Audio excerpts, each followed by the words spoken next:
malam ini kita kembali melingkar di Kenduri Cinta edisi 255 dengan judul tema Trapsila. Mohon izin saya ingin menyampaikan mewakili teman-teman dari Kenduri Cinta dan UPPK Jatim mengucapkan taqabbalallahu minna wa minkum, taqabbal ya karim minal aidin wal faizin. Mohon maaf lahir dan batin.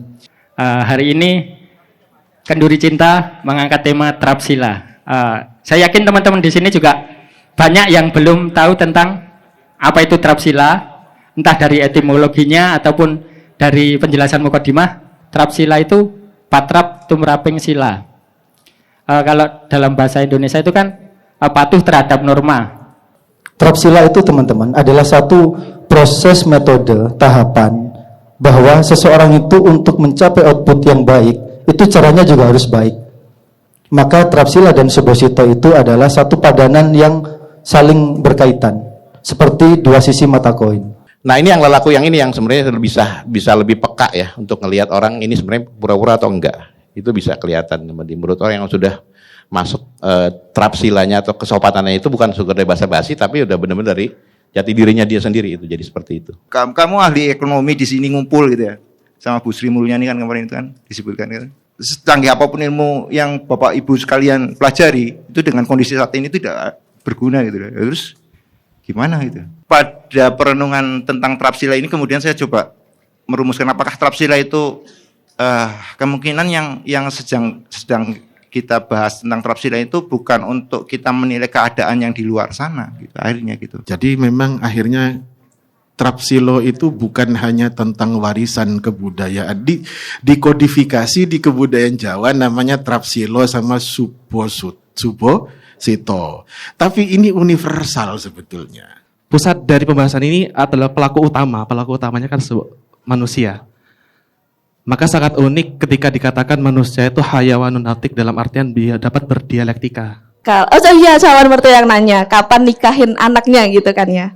Alhamdulillah kemarin di rumah banyak ditanya sih kapan nikah, cuman ya santai aja lah ya jawabnya gitu. Nah, yang mau saya tanya ke Mas Rizal adalah, itu tadi lagi curhat ditanya calon mertua.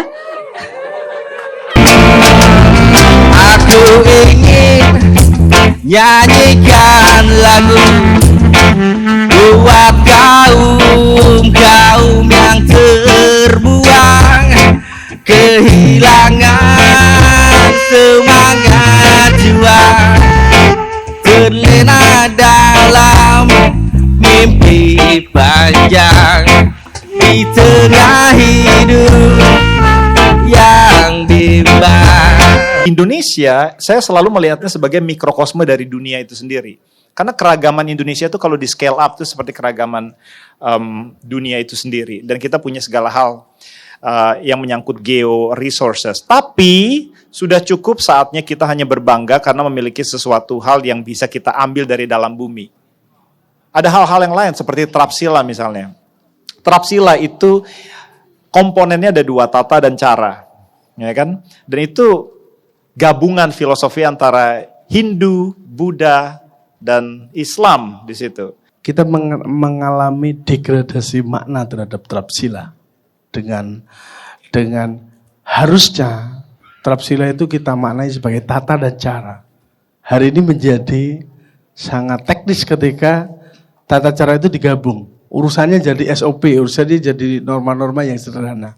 Ini di Indonesia ini saat ini lagi gimana sih? Apakah kondisinya baik-baik saja atau tidak? Kalau kata Pak Prabowo, saya bangun tidur Indonesia cerah. Ya, lo yang nggak apa-apa. Kalau ada rakyat yang bangun tidur ternyata Indonesianya masih gelap, ya berarti memang masih malam. Dia bangunnya kecepatan. Ya kalau sholat subuh kan masih gelap ya. Hukum yang dimaksud oleh H.L. Hart ini kan maunya adalah hukum ya hukum. Hukum tidak bisa dicampur adukan dengan moral. Maka kemudian kan pembahasan kita ini sangat berat. Hukum adalah hukum yang dibentuk oleh penguasa. Yang mana kita mau nggak mau harus menuruti itu.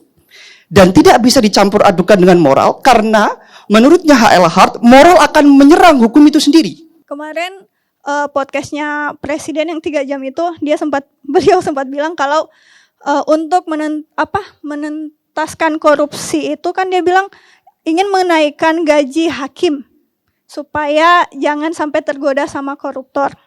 Nah, di satu sisi kalau manusia itu adalah tabiatnya tidak pernah puas. Jadi apa yang bisa menjamin kalau negara kita